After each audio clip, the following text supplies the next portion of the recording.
All right, welcome to the Two Tables, in Italian, I due tavoli. The object of our show is to bring together the importance of looking at the family table and also the Eucharistic table. The idea in our faith is that the Christian life should be constantly revolving around the Eucharistic table, giving thanks for the sacrifice that Christ has made for us. But how do we bring that into our own family living? And the key to that, as we probably learned from maybe even our grandparents, is that it really revolves around the family table. And it's about the family relationships. It's about how do we bring all of these relationships together, and how do they connect, obviously, back to God. And that's really what we're going to do, and we're going to constantly look at the two tables of the family and our church, and how do we constantly relive our traditions of faith, our traditions of family, and just maybe making some very, very simple meals that maybe can bring our family together in a new way. One of the things that I think was part of our family staple, probably because it was a little bit more of an inexpensive piece of meat, for me growing up, was the London broil. And a lot of families serve London broil. During the pandemic, all beef seems to be a lot higher. But usually it's one of the more inexpensive pieces of meat. And the more that I read about how do I serve this in a little bit more practical way to make it a little bit more tender, I found out some simple solutions, so I'd like to share those with you. We're going to go outside for a little technique that I've been doing with this, and my family seems to enjoy.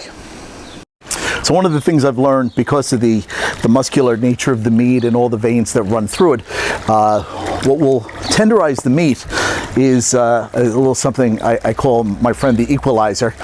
So what I usually do is I come out here, I have this old tree stump, or you can do it on maybe a counter that's a little bit more sturdy. But I will take our little friend here. He will not give you any trouble after you do this to him.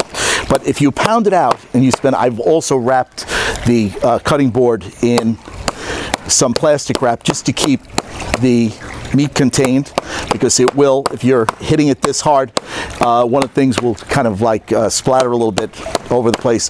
But the object is to kind of break up this, what I call some kind of muscle or cartilage within the meat, and then the more you do, the more that we will tenderize it. But don't be afraid. You can, if you're trying to take out a little frustration, not a problem. Maybe think of your favorite teacher. Watch it. So maybe if you spend a little time, good 10 minutes or so, it's a good activity. You can even skip the gym that day. You're good to go. But the object is to really work the meat. You will see it kind of spread a little bit. It will certainly go from maybe what might be a little over an inch or inch and a half. Then you will maybe get it down to about a half an inch. But that means that what you've done is you've kind of broken up a lot of this muscle inside, and it will certainly make it a lot more manageable piece of meat. Then we will also end up spending a little time marinating it, and it really makes it a much more tender piece of meat, as opposed to trying to cut through a lot of the different fat. So give me a few minutes. I will continue to beat our little friend, and then we will marinate him, and then we'll put him on the side for a little while, and then we're going to make a little treat right before dinner. So one of the things I certainly recommend, it's nice if you got a little garden space. The one thing the last couple of years that we've started to do is that we've put different herbs in. This is rosemary. The nice part about rosemary is that it will last, this is a lot of times a year-round plant. So if you don't have a really rough winter, mine pretty much survived the last winter because it wasn't that cold. And we've also planted basil. Don't forget, you could ever have too much basil. Don't forget. Some chili plants, different peppers, and we've got all that going. And then in the back we have some, I think thyme is always a nice thing, especially when you're adding that to chicken or to beef. It really makes a nice add. And also some oregano. So think about what you like to plant. Usually plants are pretty inexpensive, especially if you go to Home Depot or look online. You can find a lot of different things that maybe would make a nice addition to your garden. So we're going to marinate our beef. So one of the things that serves as something that's very handy is these little storage bags. Makes it very easy. You just throw it in there, and then when you seal it, then you can put it anywhere in your fridge. You don't have to have the fridge space. Our rosemary that we cut, I'm going to tuck that in, and then we're going to make a little bit of marinade. And then you always remember that for whatever you put in, as far as some kind of acid, so some kind of acidic ingredient like a balsamic or maybe even a lemon juice. So for 1/3 of that, you would add 2/3 of oil. So a nice olive oil will help to cut some of that fat make it a little bit more tender. Okay, we have that as well. So we're going to add that to our little bit of balsamic, and then in rosemary, and then I'll also add a couple of cloves of garlic, and then we'll make that our marinade, and we'll let that sit for an hour or two. And usually with marinades, the more time that you have, the better. So then we'll add our marinade to our beef, and then we seal it, just taking out as much air as we can. And we're good to go. We do that. We store that in the fridge. Like I said, an hour or two. The more time you have, the better. If you've done this, even if you did it overnight, it gets even more tender as time goes on. All right, one of the things that I know my family loves, a lot of times before dinner, maybe we like to gather for a little bit, especially as we're cooking, maybe each who's setting the table, who's, just preparing this part of the dinner, that part of the dinner. One of the things that we like to do as like a little appetizer is that we have some homemade potato chips. Very, very easy to do. Especially if you have a little mandolin, it's a sharp blade. It allows you to cut things very, very on a very, very thin way. So we're going to start just slicing, and this really makes your job so much easier, because you'll see as the chips come out, they will be very, very thin. And the oil, especially if you see here, we have a thermometer. Usually I go between 360 and 375 on the temperature, and you will know that it's ready because when you put them in, they immediately start to fry. It won't take too long for each, but you can put quite a few in, and you'll see that these are much better than anything you could buy in the store, and your family will certainly love these. But these are a family favorite in the Basile house, so do get to try these. If you don't have a mandolin, you could usually get one, especially on Amazon. It's the brand OXO. They sell them pretty inexpensively, and you get some nice cuts, and you just have to watch your hand. It's always helpful to have a little guard. A lot of people can do this with their bare hands, but I wouldn't recommend it, because all those years that I was in the deli, I certainly patched up enough fingers with people a little too close to the blade. So, but this will make a nice thin, you see, a pretty thin chip. And so as we put them in, they will start to work the magic. Oh, you're going to love these. Once you make these, you're going to be making them all the time. These are really nice. As you see in the pot, a lot of them are already starting to cook. It's not like when you're cooking like chicken wings, where the temperature drops tremendously. Like if you've ever cooked chicken wings, you will notice that almost immediately you can go from 360, 375 degrees down to 300, because what you're putting in is frozen, and it drops the temperature immediately. But here, because the potatoes are usually room temperature, they're not going to affect your temperature of the oil too much. But you could usually fill the pot just so you have so everyone has a little bit of room. And then as they brown, you've got a little net, something to fish them out. We can do so, and then we'll show you what we're going to do with them after that. All right, so we're going to fish some of our little friends out. Okay, some of them are a little bit more done than others. You can kind of hand select which ones that you want. Okay, trying to get the more well done ones, because the crispier they are, the nicer they are. And then here's, we have one of a few choices that as we're going to let them sit, but not sit too long, maybe just cool for about a minute or so. Now after they've, a lot of them have sat for a few minutes. One of our favorite spices here in the Basile house, Sazon con todo. It's one of our favorites. A little bit of everything, a little allspice. So just a little bit on top, and you're going to find this does a nice job of giving your chips a nice flavor, and just some store-bought Parmesan cheese.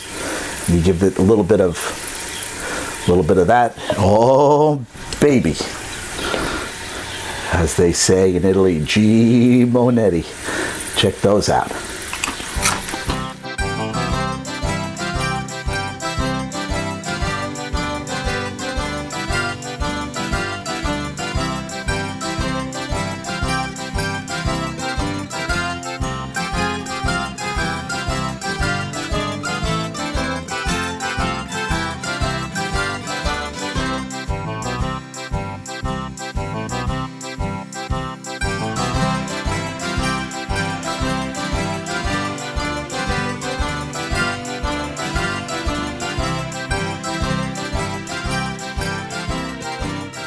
So many people today have gas grills for the old timers. This is the way you would start a charcoal chimney. It beats having to worry about the fuels and things that kind of taint your food, or you have to wait for them to burn off. So usually about 3 or 4 pieces of paper, they go in,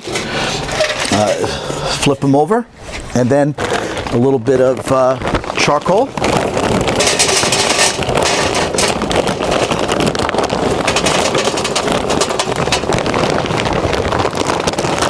So mine is usually about 2/3, 3/4 full. Once the charcoal is inside, then you just light the bottom, and the actual chimney, like a flue, will pull the flame in and start your fire. And then, like you would have the fireplace in your house, it will start to cook in about 15 minutes. Once the flames come out of the top, then we will be ready for the barbecuing to begin. So our coals are nice and hot. I emptied them into the barbecue, and this is ready to go here. Okay, you can hear how hot the fire is. So we'll start the meat, and at the same time we'll also begin our corn. Get those set. There will be a little bit of, because of the melting butter, you might get a little bit of flare up. No big deal, but I would watch the fire, because obviously you don't want your little ears of corn to be consumed. So we'll keep an eye on that, because they will brown very quickly, especially over the direct heat.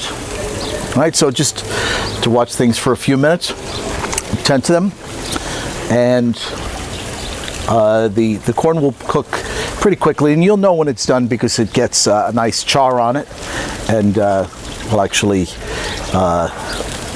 become a little darker, which is nice. For those that like a little bit more well done, you can leave it on a little longer. But the meat will cook. We'll leave it on until about 5 minutes. We'll give it a little quarter turn, flip it, and then we'll monitor the temperature of the meat. That's probably the best way to do it. And then we'll take the temperature as we go along, and we'll know exactly when it's time to pull that off.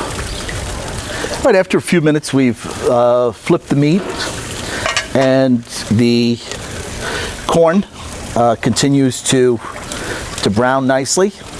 It's all that cheese and butter inside. We'll just keep trading place over the hot zones of the fire. Let it crisp nicely, and then once the temperature of the beef, for my family, they usually like it medium rare. So we'll probably come up to 135, even a little bit more medium, so about 140 degrees.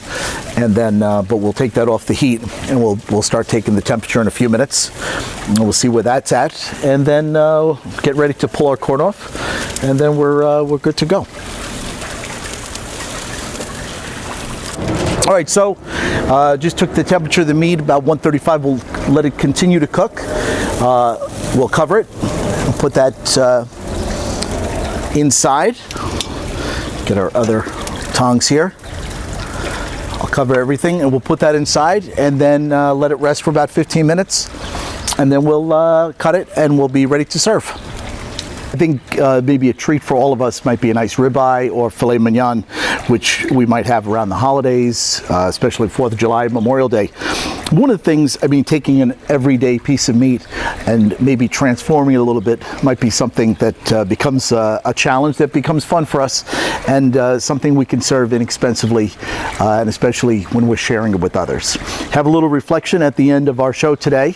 So, but we're off to slice our meat, and we're going to enjoy. One of the goals of our show, The Two Tables, will be to think about in our Christian lives, how do I become more like Christ? How do I live every day as He wants me to live? And when you think about, especially during this quarantine period, during the pandemic, one of the things that we really contemplate is, am I taking care of the people around me? I know that there are always people who are shut in, people who don't get out like maybe they used to. Maybe people who are afraid to go out. I think that's a big part of this. And Jesus understood our need for Him, and because people flocked to Him. And at one point, there were thousands and thousands of people that are following Jesus. And the apostles are actually getting a little bit annoyed at what's going on. So I thought I'd share the Gospel of Matthew with you today, which is chapter 14. And it goes like this. When Jesus heard of it, He withdrew to a boat in a deserted place by Himself. The crowds heard of this, and they followed Him on foot from their towns. When He disembarked and He saw the vast crowds, His heart was moved with pity for them, and He cured their sick.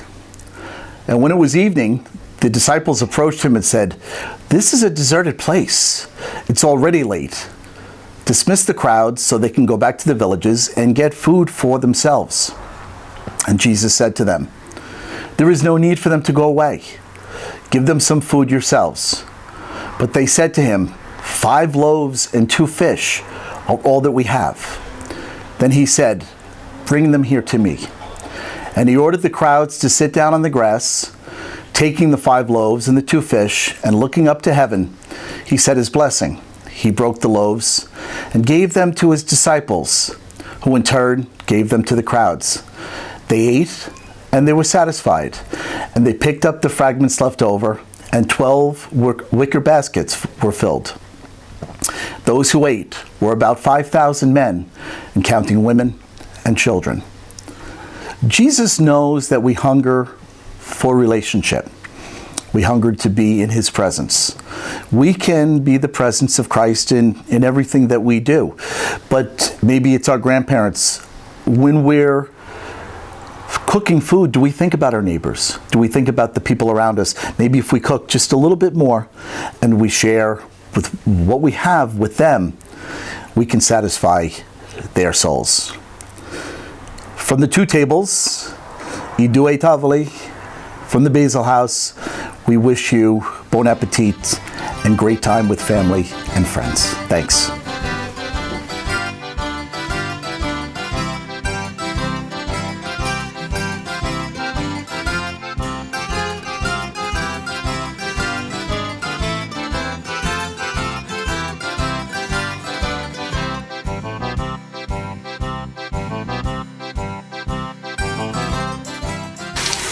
So one day, Jesus and all of the apostles walked into a bar, and he says to the bartender, 13 waters. And he looks at the disciples. Get it? Water, wine. All right. No one here finds that funny, but I like that one.